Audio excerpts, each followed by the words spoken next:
Mega Evolution Pokemon are coming soon, and today John and I are testing out two of them. John's running Dragapult with Mega Latias EX as a big finisher. Mirage Pulse hits for 300 but discards its energy. I'm playing Mega Venusaur with Yanmega EX. Venusaur's Solar Trans ability lets you move basic grass energy around your board freely. Quick note, my new camera was trying to refocus during the video, but the gameplay interactions showcase both decks so well that I have to stick with it. I started us off with Pidgey and was only able to bench Bulbasaur before passing the turn. John started with Monkey Dory, and on his turn he had a Buddy Buddy Poffin to bench two Dreepies, but no supporter. Now on my turn, I'm going to be able to evolve this Pidgey into a Pidgeotto that has free retreat. I'm going to retreat into the Bulbasaur. Now, quick note about this Bulbasaur is it should be the 70 HP one, not the 80 HP from the new set. That's so that it can be Buddy Buddy Poffin. The 80 HP does have a better attack, but I need to be able to get it with Buddy Buddy Poffin in this deck.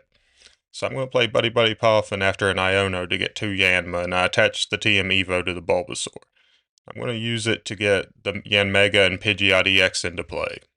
John's going to start his turn by evolving the Dreepy into a Dracloak, and then plays the new Lily's Determination coming out in Mega Evolution. It shuffles his hand into the deck, and since he has 6 prize cards, he's going to draw 8 cards. This is a huge addition for Dragapult, especially with Research rotating next year, but even beyond that, in this build it allows you to keep Mega Latias in the deck for the end of the game, and since Pult takes its time before taking any prizes, this is a much better option in the early game than Iono.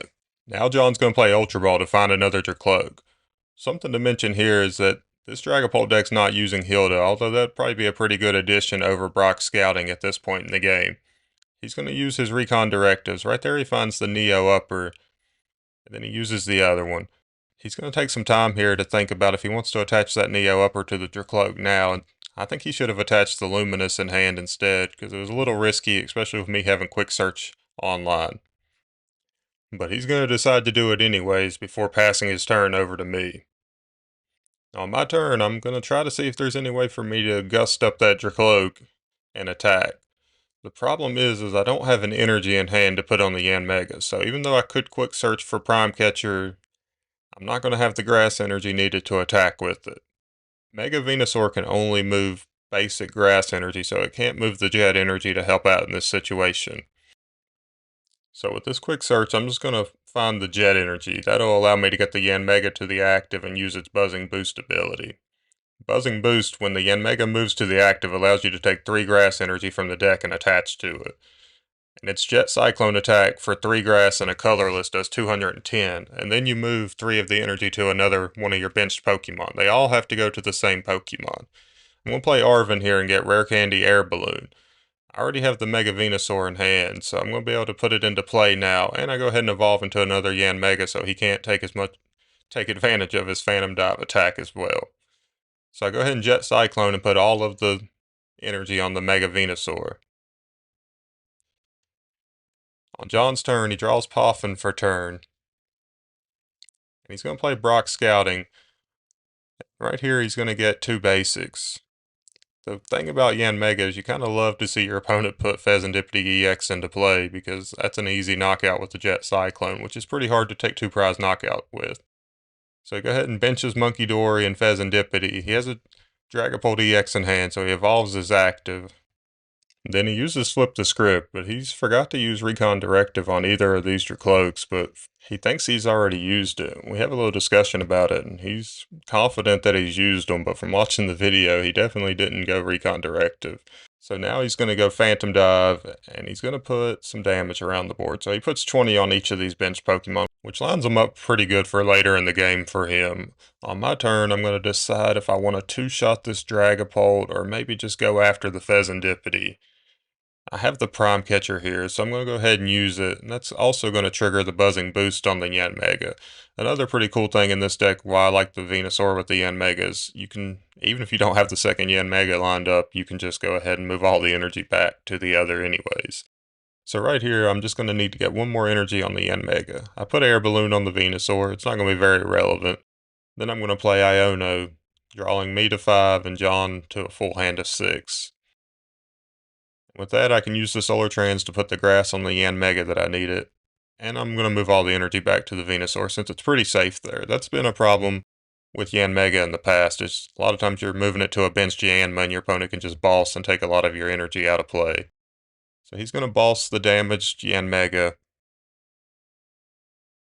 And then he's just going to go Phantom Dive, and he's going to put all 6 on the Yanmega. That puts it at 200 HP remaining, and that's what I was talking about lining up pretty good earlier. I promote the Pidgeot since it has the free retreat, and now I'm going to play Poff and get another Yanma in play, so I have another Yanmega lined up for later in the game. John's going to read the Venusaur one more time. He wants to see what the attack does, which it does 240 damage for 4 energy, and it heals 30 from itself. We'll go ahead and use Quick Search here to search a card, and I'm going to retreat into the Yanmega. We'll use the Buzzing Boost just to get the rest of the grass out of the deck so I don't have to draw it later. Just 1 grass remaining, and then I can use the Solar Trans to go ahead and move the energy up to it. With that, I'm going to play Poffin just to get them out of the hand before Iono, because I really don't want to draw them because I have everything here that I need to win this game. So I'm going to go ahead and Jet Cyclone, 210 to the Dragapult, and move all the energy to the Venusaur again. Here John's going to bench the Latios, which has the ability that when Latias EX moves from the bench to the active, you can move any energy to it. That's how you're able to attack with the Mega Latias in this deck. So he's going to go ahead and use Recon Directive.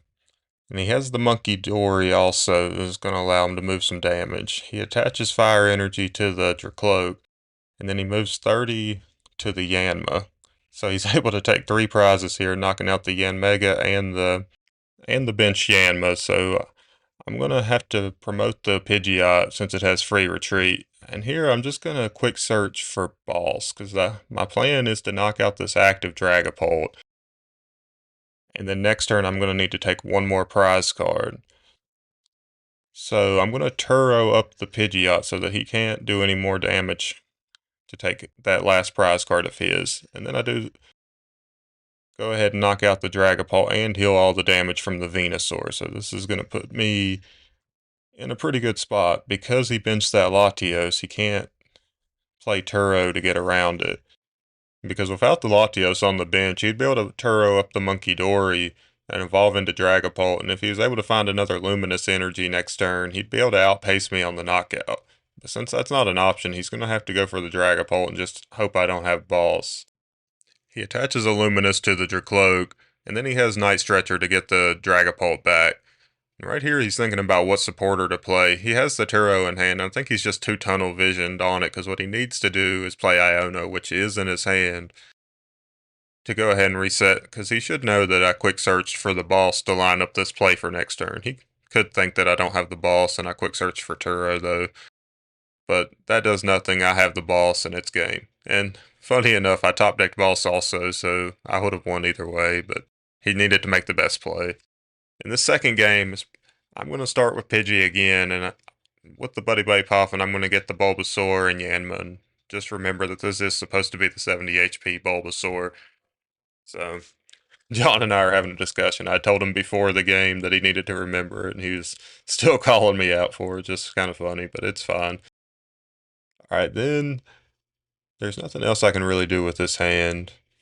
So I'm just going to attach a grass to the Bulbasaur. This is a nice safe place to put it before I get into Venusaur. John's going to put a Dreepy in play, and a important thing about my hand is I did have an Artisan and chose not to put it in play because I didn't want to help with his setup, and that's going to be pretty important later in the game. He plays the Lily's Determination to see a new hand of 8 cards. And he benches a Fez, which I guess he didn't learn from the first game that I love Fez in play. And then he benches Monkey Dory. Then he's going to take a little bit of time to figure out where he wants to put energy. He has a Luminous Energy, so he could put it on either Dreepy or Monkey Dory, but he's going to go with Monkey Dory. And now it's my turn. We'll go ahead and play Brock Scouting.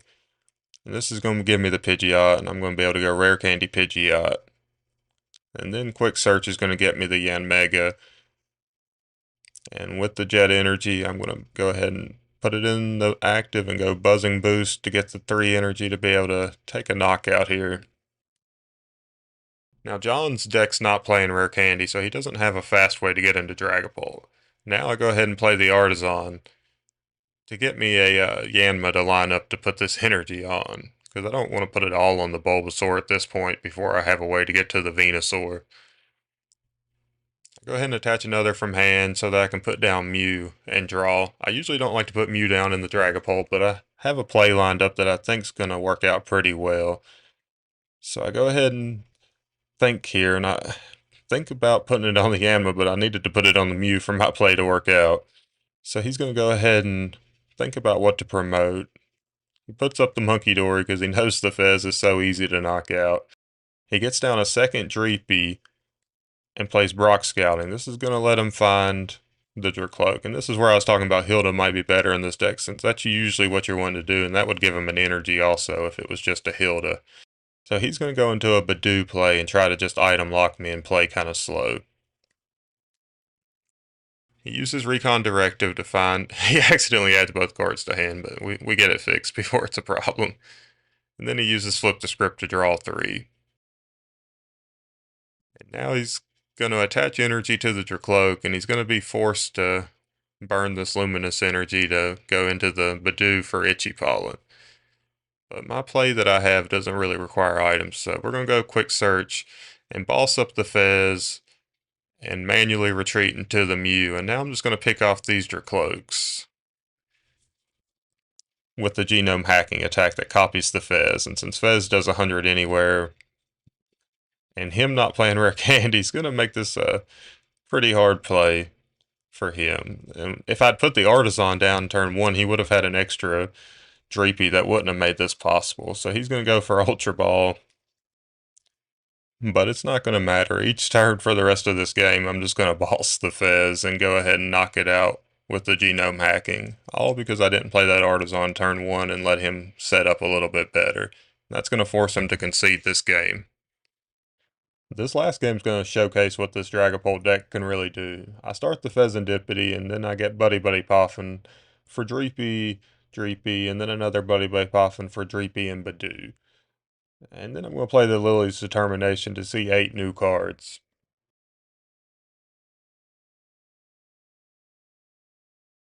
And that's going to allow me to find another Buddy Buddy Poffin, which is going to give me the 4th Badoo. And I did not prize a Dracloak or any Dragapult, so I got full access to that line here. I do have to make the tough move of attaching to retreat, and then I'm going to Itchy Pollen. And with John's hand, he's not going to have a good way to play through this Badoo. He wants me to look at his hand just to make sure that he's not overlooking anything. But really his only option is to boss up the Fez again and just hope that I can't get back into the Badoo, or at least make it a little bit harder on me.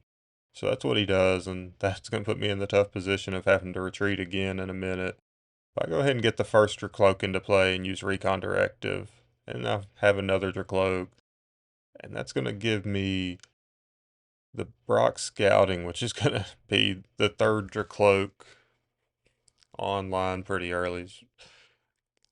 Then I'm going to go ahead and use that Recon Directive as soon as I get it down.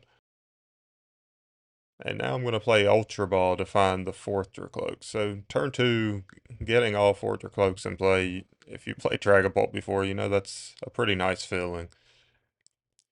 But I am going to have to use an energy to retreat this Fez. I don't have another way to really switch. I have Turo, but I don't really want to play it yet. And there's no room for the Latias, so I'm just right back into Itchy Pollen, and this is going to be quite a few turns where I just get to use all 4 Recon Directives while he's trying to set up, and I just keep Itchy Pollen. You can see he finally gets Pidgeotto into play manually. He bosses the Fez again to try to trap, and I finally Turo it up, and now he has Brock Scouting for the Pidgeot EX, but that was a long time in at real speed. So he Turos up his active, and he's going to Buzzing Boost to get 3 energy, but he does not have the 4th energy in hand to be able to attack in the same turn. He puts the Bulbasaur back down, and then on my turn, I'm just going to go ahead and use all the Recon Directives again. And I'm saving the bench space, because once he takes the knockout, I'm going to be able to showcase one of the cooler plays with this deck.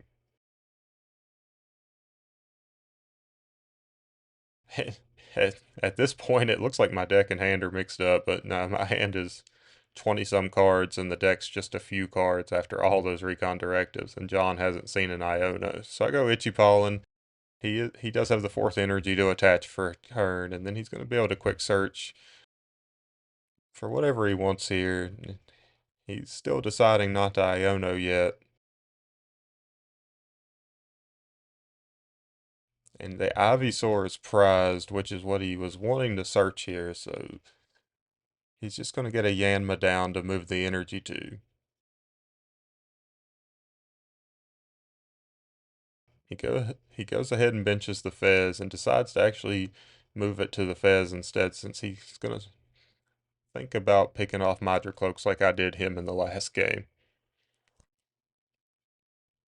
But right here, I'm going to play the Brock Scouting, and because of the Recon Directive, I know that both, even though there's only 4 cards in the deck, I know they're both on the bottom of the deck. So that's going to give me the Latios and the Mega Latias EX. And I'm going to counter Catcher the Pidgeot, and then manually retreat this Dracloak. And just move the 3 energy that it needs to attack. That's going to cut off this Pidgeot. Usually you're going to want to use the Mega Latias as a late game attacker to finish up, but I just decided in this game to go ahead and take off the Pidgeot and make it harder on him. And I go ahead and put some Dragapults into play so that I'll have some follow-up attackers. And the way this game plays out is I knock out the Pidgeot, and then slowly with the Dragapults pick off his board and take all the prize cards. We had a lot of fun with these new Mega Pokemon, and we plan on playing all the new ones as they were revealed. It takes a little bit of time to come up with deck lists for some of them, but we're going to do them all eventually. Good luck and have fun.